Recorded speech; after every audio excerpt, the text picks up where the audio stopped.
క్రిష్ అయితే ఖాళీతో ఇలా అంటూ ఉంటాడు. ఏంట్రా నా సంపంగిని వాడు తీసుకుపోతానంటే నేను ఊరుకుంటానా? వాడు అమెరికా అయితే వాడి అమెరికా ఉద్యోగం పీకి ఇండియాలో ఉండేటట్లు చేస్తాను.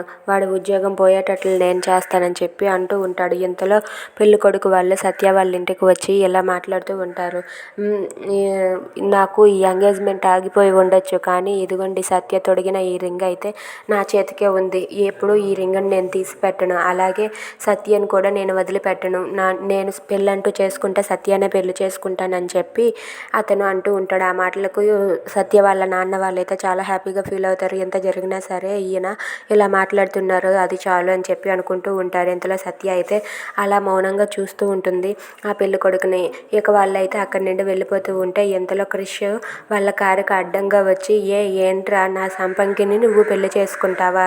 ఎంగేజ్మెంట్ ఆపినా సరే నువ్వు పెళ్లి చేసుకోవడానికి సిద్ధంగా ఉన్నావంటే నేను ఊరుకునేదే లేదు. నిన్ను ఎలాగైనా సరే తరిమి కొట్టాల్సిందే అని చెప్పి క్రిష్ అయితే అతనికి అడ్డంగా ఉండి అతన్ని అడ్డుకుంటాడు. అది చూసి ఆయన అయితే ఏంట్రా ఏం మాట్లాడుతున్నావు అని చెప్పి అంటూ ఉంటాడు. ఆ మాటలు క్రిష్ అయితే అతనితో కోపంతో రగిలిపోతూ ఉంటాడు.